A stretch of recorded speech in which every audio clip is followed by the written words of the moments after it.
what was it like meeting Barry White for the first time? Now that was a trip. It was late at night, man. It was, well, not late at night. It might have been 2 or 3 o'clock in the morning when we drove from Phoenix, Arizona. When Barry finally told us to come on up, we drove overnight in a van and a car from Phoenix, Arizona, maybe about, 5-6 hour drive, I think, something like that. Anyway, and we met Barry at 2 or 3 o'clock in the morning. So half sleep, not clean. We meet this guy and they throw these contracts on the table for us to sign. Barry was a bear of a person. He was not standoffish, but he didn't have a hell of a lot to say that first night. And he didn't have a hell of a lot to say, period, throughout to those that didn't speak up. But I did. I always did. But it was a pleasure to meet the guy on one level, but to sign with him, it was like, okay, for example, my first words to Barry White after listening to him and going through this night and all of this, and they didn't put these contracts on the table. My first words to Barry White after hi, of course, hi, Mr. White, is are we allowed to get an attorney to sign these contracts? And Barry's response to me was an immediate gruff sign the MF. And that was the whole conversation. It was probably weeks later before we actually talked and got any kind of communication going with each other. Wow. So it was very much business. Yes, straight ahead business. Yes, it was. Wow. How much, because I know you're passionate about getting into the industry, but did you have a sense of the business side from those early days, or was it just about the musicianship and You know what? I had a sense without the knowledge, if you can understand that. I knew when something did not make sense. And signing my name on a piece of paper that I don't know nothing about without somebody to represent me does not make sense. But I didn't have the knowledge. And when he said sign the thing, everybody else scrambled to sign. My instinct knew if you don't sign, you got to go. Yeah. So I signed. I was mad with myself for signing it on one level, on one side, but I realized, Greg, this is your opportunity to move forward. So from that point on, you know what I did, man? I was mad at me enough to start going into libraries and reading books so I could learn how to read contracts and different things about it. From that day to this, man, I can read and write contracts backwards and forwards. Wow. I mean, I do. I negotiate them. I've negotiated them over the years since then. Even when I got my Motown contracts, I was able to sit with my attorney and him explain to me what was going on to the point where I would get it so I could help make the decision what was going to work and what wasn't going to work. But I guess that short-lived deal with Barry, it was a good, but a bad way, good experience to say, okay, when the main one. You know how I'm able to, let's say, justify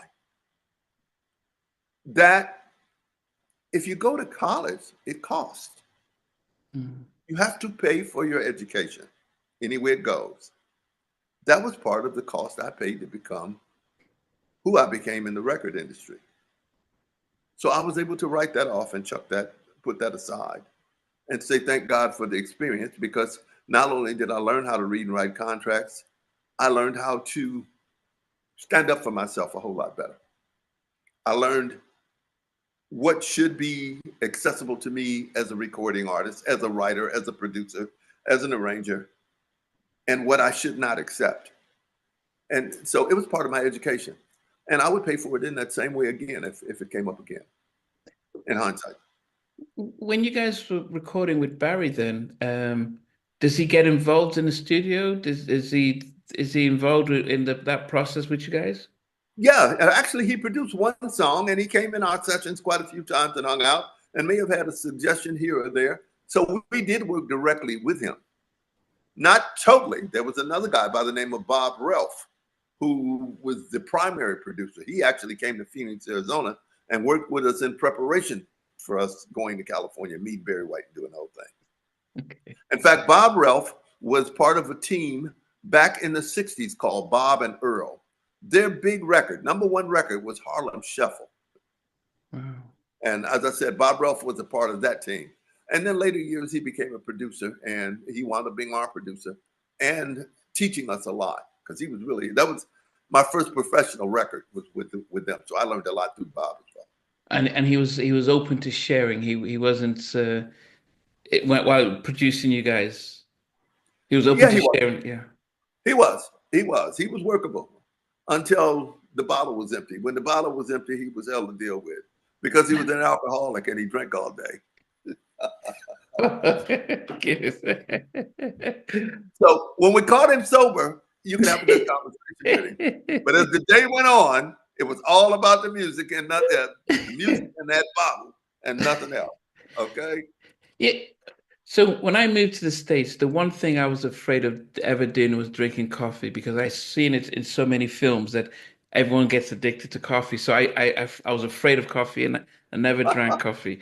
And I wondered, for you, going in those early days, seeing the situation with Barry and the contract, and seeing the producer, did you get a sense of, wow, this is what I need to avoid in order to have longevity, you know, keep away from the drugs and the drinks and having a sort of a kind of moral side to you? Or did you see it in that way in those early days?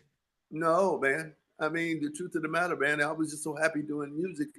Everything came along with it. It was all a part of it. I went down the drug road too. I'm not ashamed to admit I went down the drug road and actually got addicted. Me, Bobby, and Tommy of the Switch were pretty much addicted to drugs for a little while. I got out after maybe about 3 years, fortunately, after deciding that this is not who I am. My family would not like me being this guy because I didn't grow up with alcoholics and drug addicts. So I didn't have that kind of influence in my household. But it was very much a part of the music industry. And, you know, and it's like going out in the rain. You go out in the rain, you're going to get wet. It's just that simple. And that's what we all did, you know. Yeah. Hey guys, thanks for watching. Thanks for being a part of Halftime Chat. Please remember to subscribe, share, and comment.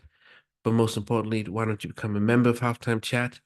We've got amazing videos, amazing perks, and being able to support the channel. But anyway, thanks for watching. Take care. I never participated in that category. And somewhere in between us for even loving us, on which I did miss you with. But what was it like growing up? She's still making an impact on 4 houses down. I have a couple pieces. trying to get this one and that one. That works for you, but just for me, No, okay, you're okay. They don't understand what Jodeci Boys and Men and all spirits. Play it. I mean, I love all different genres.